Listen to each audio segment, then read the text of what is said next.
Hey, how's it going, guys? It's Peety here.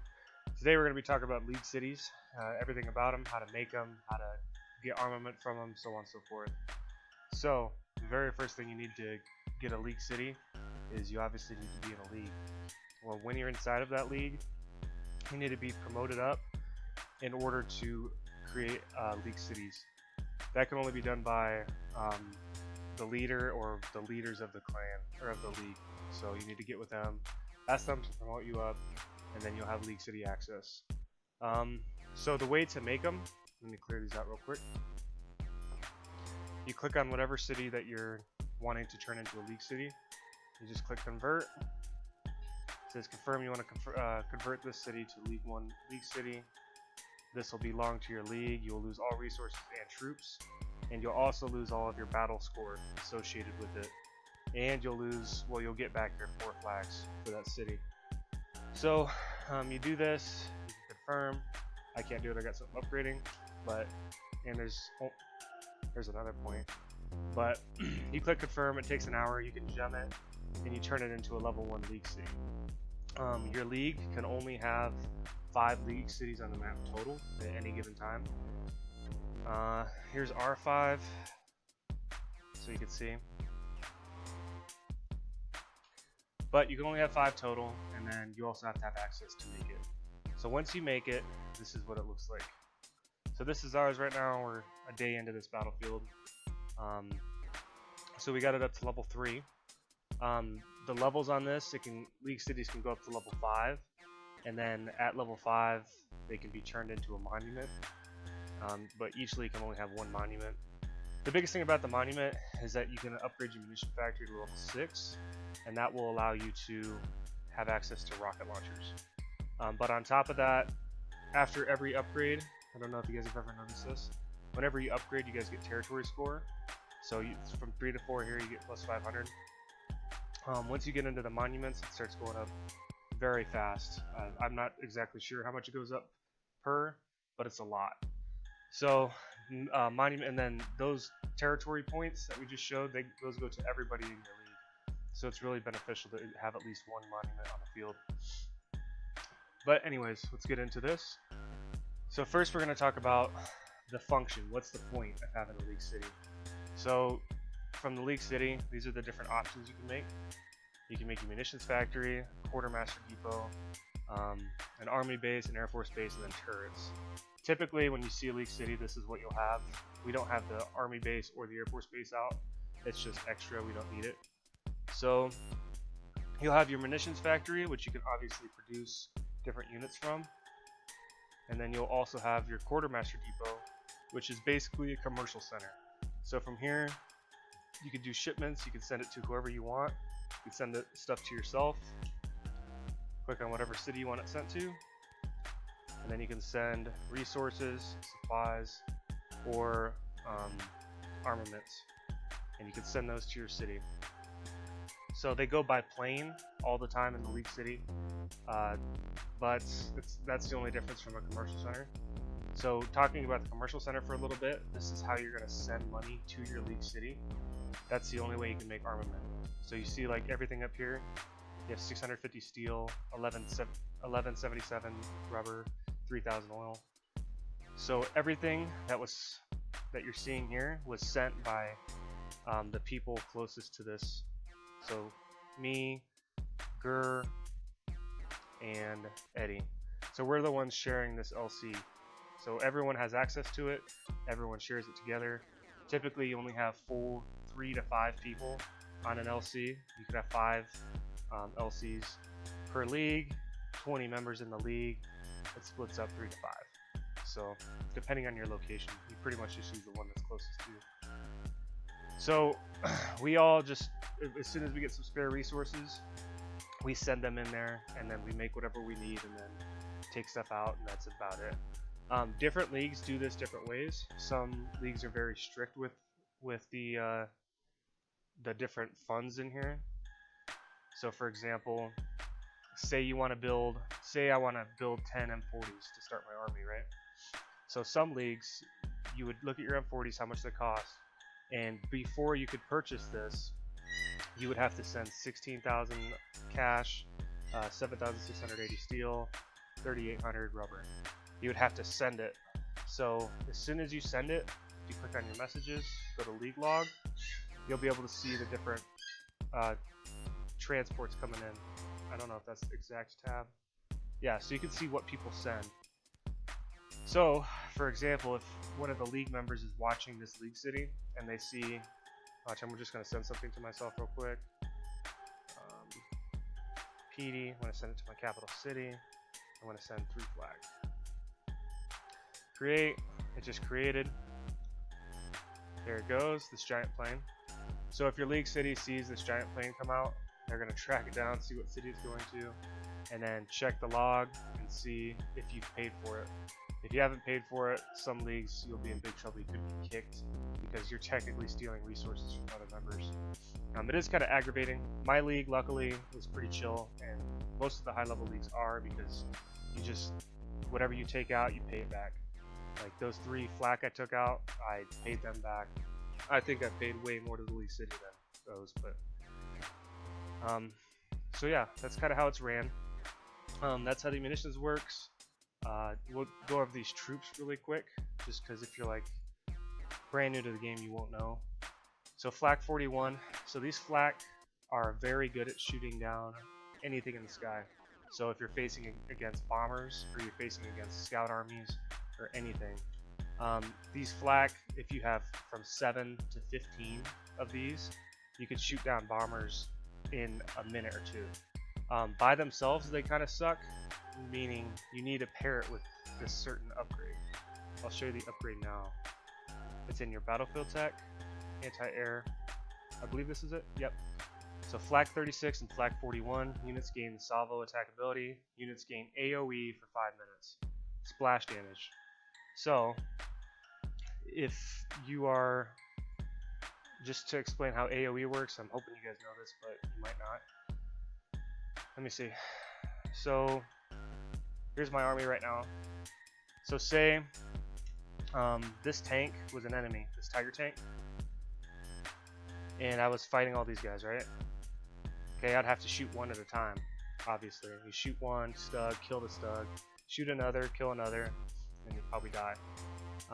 With, say this tiger tank had splash damage, I would shoot one, and then it would depend on how big the splash damage radius is of that troop. Most of them are 100 points. These stugs all fit into 100 points. I think 100 points would be maybe like here, this big of a radius. Probably smaller, probably right around here. Anyways, he would shoot, and then it would apply damage to every single stug equally. So you can click on every stug, and as it's doing damage, you're damaging everything. So that's why it's so good against bombers, because if people typically stack their bombers on top of each other, if you get 7, I've seen people with 15 of those flak 41s upgraded, and they'll shoot bombers, and before the HP even like drops down a little, the bombers are gone. 10,000 HP gone. So they're very strong. Your M40s, these are vehicles that have a giant cannon attached to them, and they do a ton of damage. The damage that they do, mine are upgraded a little bit, so this is stock damage, but about there's your damage. So quite a bit. These are arguably the best units in the game compared to bombers, because usually if you're running these, you're running anti-air, and anti-air can shred bombers. So these are arguably the best units in the game, and you can access them at level 2 munition factory. When you're running M40s, typically what you'll do is you'll go maybe about 15 to 20 M40s, then you'll have about 15 stugs, so that way you can kill buildings fast, and then you'll run about 7 to 15 flak 41, and then you'll have 4 to 5 gigs to transport it all around and soak up turret damage when you're taking cities. Okay, hopefully I'm not going too fast. But your whirlies, you unlock these at munitions level 4. These are just like the flak, they do a little bit more damage, except that salvo ability, they already have it. They do splash damage to the air. So that's the benefit of those. And that salvo ability only lasts 5 minutes, so say you use it, kill off a whole swarm of bombers, you're jumping up and down, and then another swarm of bombers comes in, you're screwed. I mean, you could try to shoot them down, but you're only going to be shooting one at a time, and it takes 30 minutes of cooldown. But whirlies, they can go all day, so that's the advantage of these. The Panzer Moss tanks, these are very strong super tanks. Not much to say about those. They do a ton of damage, but you typically don't see them too often, but they are still pretty good. And then rocket launchers, these are like M40s on steroids. I think their HP is a little lower. Let me see. The biggest thing about them is their attack range. They have 300 attack range. And then there's also an officer, I'll show you in a second, that you can increase it out even further. Where the heck are they? There. So pretty similar damage, but the thing is the attack range. The defense is lower than the M40s as well. So you got to protect them a little more. But here's the officer. I actually have him. Which one is this guy? Yeah. Attack range. So you have 300 attack range to start, and then this, when it fully upgrades, I don't know what it fully goes up to percentage-wise, but I know I have 399 attack range. So I have pictures of me sitting outside of a city. Like, I'll be shooting this League City from like here, and nothing in the League City can hit me. So they're pretty fun to play around with. I also have a picture of me destroying a navy from the land with those rocket launchers. So they're pretty cool, but remember, you need to get a monument in order to use them. Moving on to Air Force, the gigs, these are essential. As soon as you get your League City up, you need to rush and get your munition factory up, and then start getting some gigs. For taking over cities, these are huge. You basically park them. I explained this in a tips for tricks video, but you basically park them, you take them, you drop off your troops, right? They hold a ton of troops. Mine hold a little bit more, but I think it's normally 25, 28, something like that, of space. Hold a ton of troops in them, and then whenever you're taking a city, say I was going to capture the city, you can park them over the turrets, and then they have a battlefield upgrade as well called Chaff. It's right here. Gives you plus 700 defense and a 125 point radius for 2 minutes. So all of my guys are orbiting. I'm just going to use Chaff right here on this guy. Boom, I activated it. You can see he's got it popped up. Plus 700 defense, right?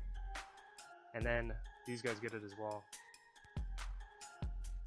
So then, whenever this chaff runs out, you can switch to this guy. Use his chaff. And then that runs out. This guy, use his chaff. So you can basically just sit up here and soak up damage from these turrets while you have your Stugs and your M40s killing the city. It's very, very, very, very effective. Very effective. And the cool thing is you'll never lose these gigs. After you take the city, you wait for the Air Force base to pop up, repair them, go again. And you can do it all day. You won't have any issues tanking turrets unless the city has an army in it that's capable of fighting back. Then these could take a lot of damage while you're fighting actual troops. Or if the towers are like level 8 plus, then you might have a little issue. You might have to do some switching around of units to keep soaking the damage, or maybe drop a heal, but nothing too crazy. Trying to speed it up here because we're getting pretty long. Air Force Base, you got B-29 Strat bombers. These are the best bombers in the game. They do they do everything. They're the jack of all trades and the best in the field and everything. But they're very expensive. They're 1,500 oil a piece. If that sounds cheap to you, I don't know what's expensive. So you have those, the Mitsubishis, the Douglases. These are just their own separate niche bombers. I don't use either. And then the jet fighters. These are just very fast anti-air jets. And that's it. So the Quartermaster Depot, as you can transport stuff from it, obviously. As you upgrade it up, you get a higher load. So at level 1, your load is 0 out of 20. I'll show you. Like an M40 is only 2 load. But gigs, they're 10 load. So at level 1, you can only transport 20 load. At level 2, you can do 50. And then as well, right now I have, this is obviously going, right? I have a plane out. At level 1, you can only have 1 plane at a time transporting something. And some people 50 minutes away will request something. And then you have to wait for their plane to land before you can request something. Yeah, here's somebody delivering his resources in right now. But at level 2, you can have 2 planes come out. At level 3, you can have 3 planes. At level 4, you can have 4. So it is important to upgrade this, and it's really cheap. I should probably upgrade that now, unless you're planning to do this. You might be planning to do this level 3. Anyways, the last thing is the commercial center. I kind of skipped over it. So I talked in a previous video about how you can use this to trade for important resources. Like here you can trade to get rubber if you need rubber. Or if you need cash, you know, whatever. Usually I only trade oil. If I'm running bombers, I'll get a bunch of oil from this. But they also have the transport. So you can send a bunch of stuff to yourself, whatever city needs steel, rubber, oil. But you can also send things to your league. That's this button right here. Go to league. From your city, you pick your league city. Ours is 1776, which is ironic. And then you can just send whatever you want. Up to 200 weight limit down there, 200 load limit. And I'm actually going to send this. So you can send armament too if you want, but there's really no use. But yeah. Great. So at level 3, there's my little plane. It's going to take 10 minutes to get there. So at level 3, you unlock transport, except you're not going to be transporting with this cool plane that just flies straight towards it. You're going to be transporting with a little bus, and it's going to trot along, and it's just going to create the fastest path, and it's just going to trot along. It can get shot at by whoever it wants to if there's someone in the way, and it's just going to drive itself in there. It's very dangerous to transport stuff that way, even if the path's clear. So I recommend going to level 5 before you transport something. This case, this example right here might be safe to do a level 3, but just go to level 5. It's faster anyways. And then, yeah, at level 5 you obviously get these planes. It speeds it up. But when using these planes, they fly straight path for it. So say I wanted to transport like over here somewhere, like to this league city, you have to check your path coming off of that city before you ship. So if you're flying over a rebel harbor, there's a turret on these harbors, they aren't going to mess with you. Rebels, they won't shoot down your planes. But if this is owned by another player, even if that player surrendered, they can shoot down your planes. Okay? Very important. I see it happen quite a bit, where people get their like 20,000 rubber shot down out of the sky. And then everyone in the chat can see it, and they can see how much you just lost. I saw one guy transporting 10 M40s and they got shot down because he didn't check the path. It's like, with this munition factory, unlike your city, you can't gem anything. Like it's all, that 10 minutes, there's no speed up. So these are very important. Okay. That's all I have to say about the elite cities. Oh, and final thing, these turrets are extremely strong. They're very cheap to put down. What are they, 1,000 steel? 450 steel and $1,000 bucks. So at least throw these down. This will keep you somewhat defended. But they're way stronger than normal turrets. Look at that. We'll come look at normal turrets. These are level 6. So keep that in mind. Make sure you throw those down to help defend. League cities are big targets. If you're fighting another league, that's one of the first places they'll target, because as soon as they take all your league cities, what are you going to fight with? You're going to come in there with medium tanks against their M40s or their rocket launchers or whatever, you know. So that's the name of the game. So keep your city safe. Make sure you don't mess anybody over. Don't steal anybody's resources. You could get kicked from a league, and then just follow the league rules as far as it goes. Alright, that's all for this video. So this is actually a suggestion. I don't have his name handy right now. Let me see if I can find it really quick. This is a suggestion from my last tips and tricks number 2 video from Presley Snodgrass. He really wanted to see this, and it sounded like a good idea, so I made it. If you guys have any suggestions, put them down in the comments of this video. Let me know what you want to see, what you want to learn, and I'll get it done. Alright, thank you guys for listening.